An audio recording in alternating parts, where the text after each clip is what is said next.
नमस्कार दोस्तों, मैं रोहन शर्मा स्वागत करता हूं सभी का आपके अपने चैनल सतत प्रवाह में। कैसे हैं आप सभी दोस्तों? आज हम बात करने वाले हैं एक बहुत ही ज़्यादा महत्वपूर्ण टॉपिक के ऊपर। कुछ दिनों पहले आपने मेरी सीरीज़ देखी थी लाइफ आफ्टर डेथ। उसके बाद मैंने बताया शमशान में जाने पर मन क्यों बदल जाता है। आज उसी के एक अध्याय को, अंतिम अध्याय को आगे बढ़ा के मैं आप सभी के सामने प्रेजेंट कर रहा हूं। अगर आपने मेरी पिछली वीडियोस नहीं देखी हैं तो प्लीज़ जाके ज़रूर देखिएगा ताकि वो आपसे मिस ना हो जाए। जीवन यात्रा और कर्म का एक दूसरे के साथ कैसे समायोजन होता है, कैसे संबंध बनता है, इसको मैं आपको इस वीडियो में समझाने वाला हूं। क्योंकि जीवन यात्रा और कर्म ये दो एक ऐसी चीज़ें हैं जो एक दूसरे के साथ पैरेलल चलती रहती हैं और कहीं ना कहीं यहीं से तत्वज्ञान, मोक्ष की प्राप्ति भी होती है। बहुत कम लोगों को पता होता है कि जीवन यात्रा क्या है और बहुत कम लोगों को पता है कि कर्म क्या है। आधे से ज़्यादा लोग कर्म का मतलब नहीं समझते। उन्हें लगता है कि कर्म का मतलब है कि कोई न कोई काम हो रहा है, कोई काम मैं करूँगा और वही मेरा कर्म कहलाएगा। उन्हें नहीं पता कि खाना खाना भी कर्म है, उन्हें नहीं पता कि खाली बैठना भी कर्म है। तो इसीलिए सबसे पहले तो ये जानना ज़रूरी है कि हमें कर्म कौन से करने हैं और कौन से नहीं करने हैं। कर्म कौन से अच्छे होते हैं, कौन से नहीं अच्छे हैं। अगर आपने मेरा कर्म का वीडियो नहीं देखा है तो इस चैनल पर सर्च कर लीजिएगा, मेरे कर्म लिख के आप सर्च करेंगे तो कर्म का वीडियो भी आपको मिल जाएगा। कर्मा के ऊपर मैंने बहुत अच्छे अच्छे वीडियोस बना रखे हैं जो कि आपकी लाइफ को बैलेंस कर सकते हैं, आपकी लाइफ को एक डायरेक्शन दे सकते हैं और आपको अच्छे लेवल पे अपनी लाइफ में एस्टैब्लिश करने में मदद कर सकते हैं। तो इसीलिए कर्म का अपने जीवन में, आपके जीवन में बहुत ज़्यादा महत्व है, इस बात का ध्यान रखिएगा।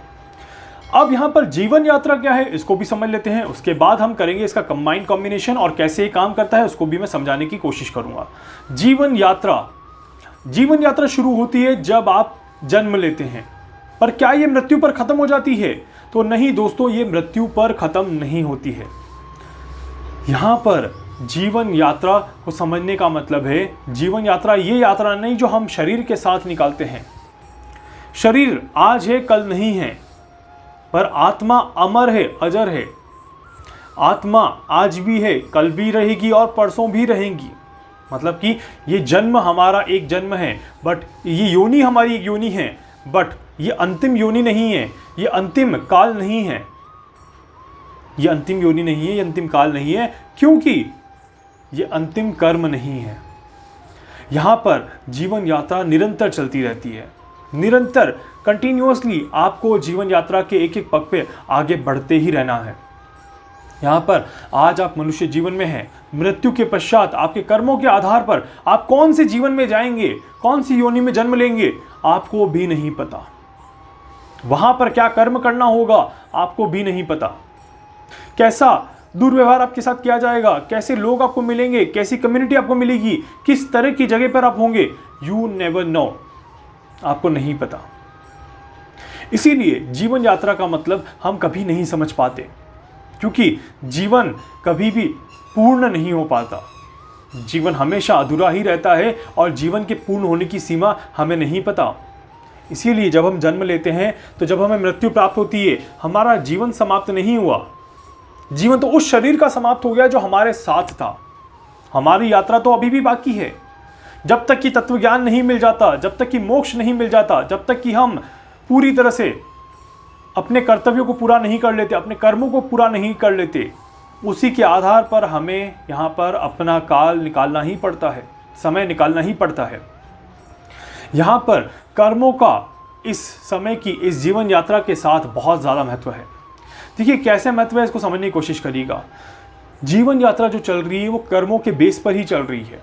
मतलब कि हर जीवन यात्रा में हमें कुछ कर्म करने ही होते हैं और हमारा जीवन का उद्देश्य भी तब तक पूरा नहीं होता जब तक कि हमारे कर्म पूरे नहीं होते।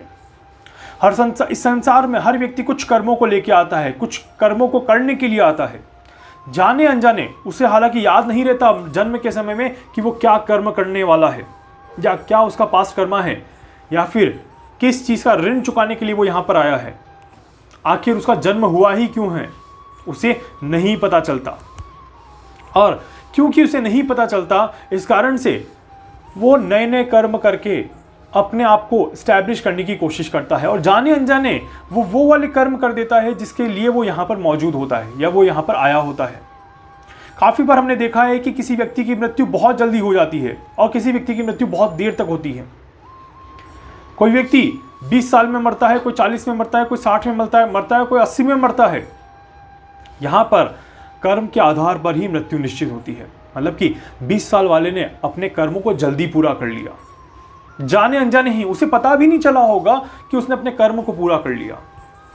40 साल वाले ने 40 साल की एज तक अपने कर्मों को पूरा कर लिया और उसे पता भी नहीं चला कि मैंने अपने कर्मों को पूरा कर लिया। उसी तरह से 60 और 80 वाले ने अपने कर्मों को पूरा करने में बहुत समय लगा दिया और उस एज में जब वो अपने कर्म को पूरा करते हैं तो वहाँ पर वो मृत्यु को प्राप्त करते हैं। तो इसीलिए सबका समय निश्चित है, सबके लिए एक जर्नी निश्चित है, सबको पता है कि किसको कब कहाँ क्या मिलने वाला है। सारी चीज़ें पूर्व निर्धारित हैं। हम क्या हैं? हम सिर्फ जीव मात्र हैं जो कि समय के साथ साथ चल रहे हैं और अपने अपने कर्मों को कर रहे हैं और अपने अपने कर्मों के फल की प्रतीक्षा कर रहे हैं।